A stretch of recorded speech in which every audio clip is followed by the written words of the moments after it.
накрыла нашу область совершенно внезапно. Она неожиданно случилась в октябре. Белый ковер накрыл мой участок, и я теперь каждый день любуюсь из окна вот таким белым пейзажем. Это невероятно красиво.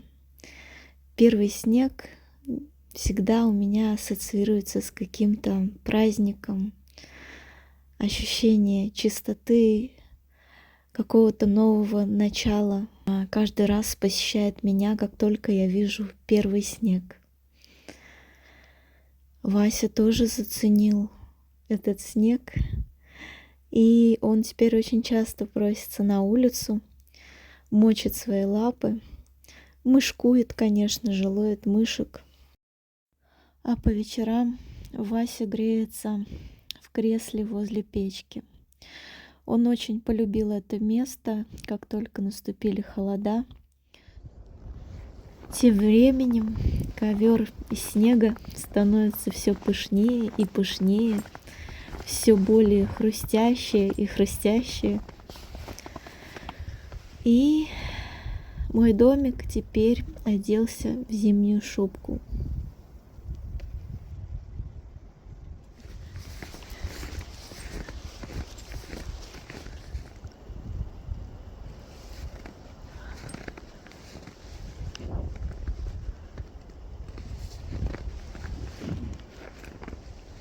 На моем участке также частыми гостями стали снегири. Посмотрите, какие они красивые, красненькие. Почему-то они скачут по травке со снегом и что-то там выискивают, клюют, может быть, какие-то семена, оставшиеся с осени. Не знаю, чем они кормятся, но очень-очень забавно их наблюдать у себя из окна. Они такие милые и очень красивые. А тем временем синицы просто оккупировали мою кормушку.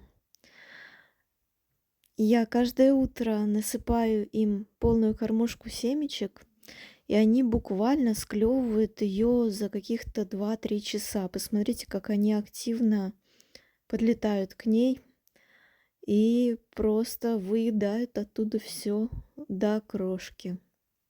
Специально для них я заказала 3 килограмма мелких семечек на Валберес.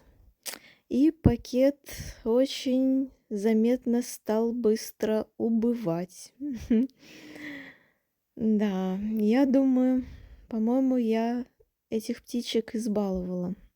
Они же, конечно, красивые, но тем не менее какие-то очень наглые стали.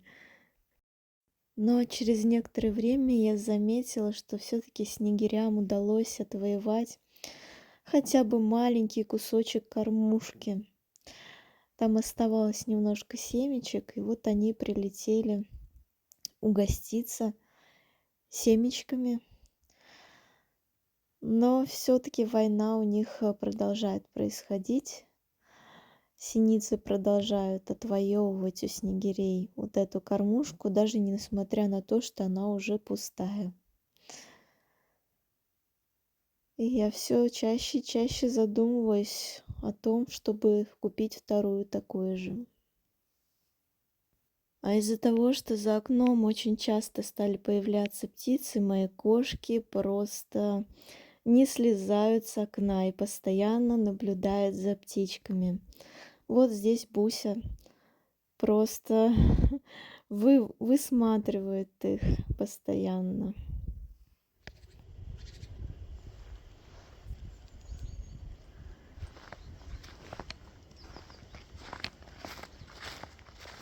А мой сад превратился в какую-то заснеженную сказку. Это просто невероятно красиво. Я не знаю, как передать свои эмоции и чувства, но просто посмотрите на эту красоту вместе со мной.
Поверить не могу, что совсем недавно вот здесь, в этом месте я копала картошку.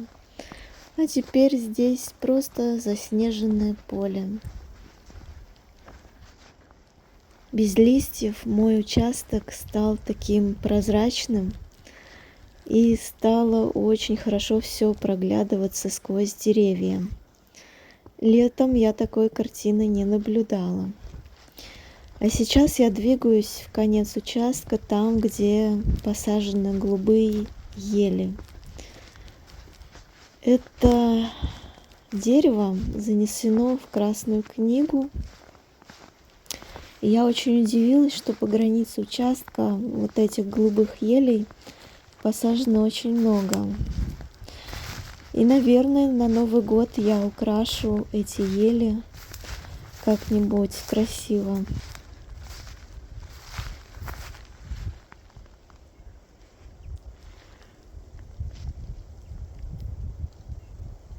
А под этими елями по осени я нахожу очень-очень много шишек. И, конечно же, собираю их для растопки печей.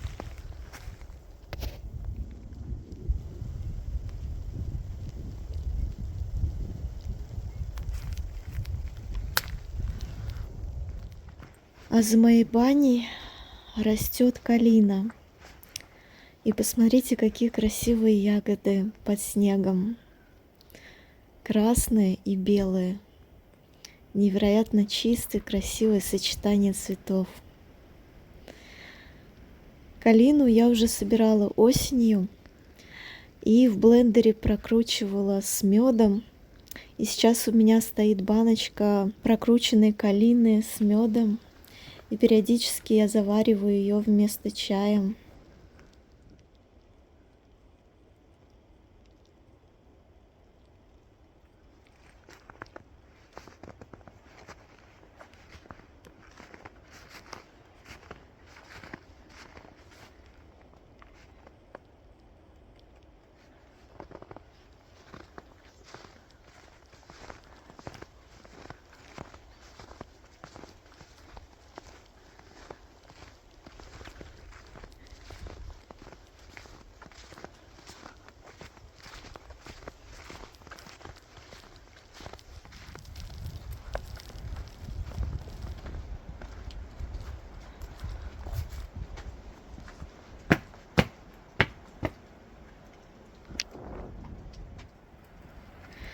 А на моей крыше уже стали появляться сосульки. Посмотрите, какой красивой гирлянды они расположились вдоль всей крыши.